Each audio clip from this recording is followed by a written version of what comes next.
ओम नमः शिवाय। जय महाकाल, जय गुरुदेव। दोस्तों, मैं आज बात करूंगा 12 ज्योतिर्लिंगों में प्रथम पहली ज्योतिर्लिंग सोमनाथ। जी हाँ, कहते हैं कि श्रावण मास में अगर आप 12 ज्योतिर्लिंग की साधना करते हो, ध्यान करते हो, पूजन अर्चन करते हो, तो आपके जीवन में बहुत सारे बदलाव आते हैं और आपका सुख, संपत्ति और समृद्धि भरा जीवन होता है। तो आइए जानते हैं आज प्रथम ज्योतिर्लिंग सोमनाथ के बारे में। कहते हैं कि चंद्रदेव की शादी जो है वो दक्ष प्रजापति के 27 कन्याओं के साथ में हुआ और वहीं पे चंद्रदेव, जिन्हें सोम भी कहा जाता है, चंद्रदेव 27 कन्याओं के जो दक्ष की पुत्री थी उनमें से सबसे ज्यादा जो प्यार करते थे वो रोहिणी से करते थे। बाकी जो दक्ष की पुत्रियां थी उन्हें इस बात का बहुत ही मलाल होता था और उन्होंने इस बात की शिकायत, कह सकते हैं, वो दक्ष प्रजापति से, अपने पिताश्री से की। दक्ष ने जब सोमनाथ यानी कि सोम यानी चंद्रदेव को जब पूछा कि ऐसा क्यों, तो सोम यानी कि चंद्रदेव अपने स्वरूप के अहंकार में कहा, प्यार मैं किसी से भी करूं, ये मेरी व्यक्तिगत मामला है, इसमें आपका कोई हस्तक्षेप नहीं चाहिए। ये सुनते ही दक्ष प्रजापति को बहुत गुस्सा आया और उन्होंने श्राप दिया चंद्रदेव की, जाओ, आज से जिस रूप में तुम हो, तुम्हें उसका अहंकार है, तुम क्षीण हो जाओगे, तुम्हारा ये स्वरूप पूरी तरह से काया करूप हो जाएगा। और ये श्राप चंद्रदेव को लगते ही वो पूरी तरह से अपनी उस जो तेज है, चंद्रदेव की जो ऊर्जा है, वो धीरे धीरे नष्ट होती गई।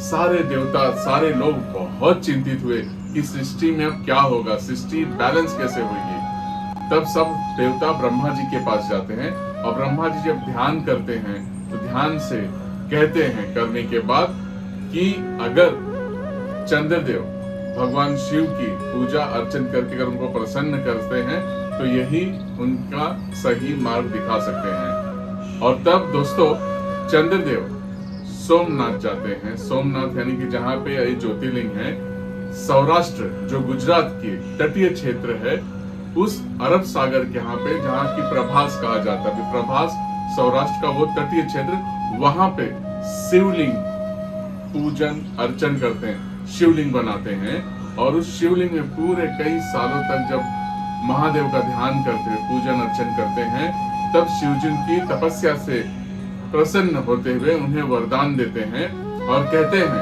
कि तुम जिस स्वरूप को फिर से पाना चाहते हो, उस श्राप को मैं पूरी तरह से मुक्त तो नहीं कर सकता, लेकिन हाँ, तुम अपने स्वरूप को पुनः 15 दिन में प्राप्त करते जाओगे। यानी कि हर एक कृष्ण पक्ष पे तुम्हारा जो ये स्वरूप है, चंद्र की जो ऊर्जा है, वो धीरे धीरे क्षीण होती जाएगी और हर एक शुक्ल पक्ष को हर एक 15 दिन में धीरे धीरे इस स्वरूप को तुम फिर से पा सकोगे। और तब से कहते हैं दोस्तों कि वहां पे साक्षात भगवान शिव ज्योतिर्लिंग के रूप में, उस ऊर्जा के रूप में वहीं पे रह गए मनुष्य जाति के कल्याण के लिए। और कहते हैं अगर वहां पे या फिर बाबा सोमनाथ का अगर आप ध्यान करते हो शिव की उस ऊर्जा के रूप में और श्रावण मास में खास करके, तब आपके जीवन में जो कुछ भी, अगर आपको कोई बाहरी बाधाएं हैं, यानी श्राप जैसे सोमनाथ यानी कि चंद्रदेव को लगा था, तो ऐसी समस्याओं से आप बाहर आ सकते हो। आपको एक सुरक्षा मिलती है, आपको एक प्रोटेक्शन मिलती है और आपके जीवन की नई शुरुआत होती है।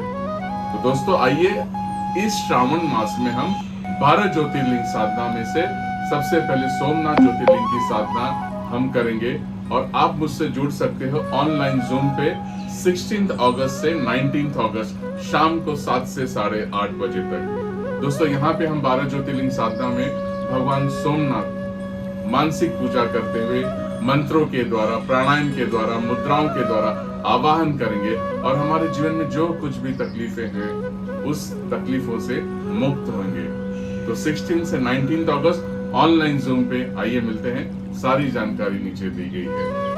बाबा महाकाल, महादेव, बाबा सोमनाथ आपको स्वस्थ, मस्त और सुरक्षित रखें। नेक्स्ट एपिसोड में हम जानेंगे दूसरे ज्योतिर्लिंग के बारे में, मल्लिकार्जुन। ओम नमः शिवाय।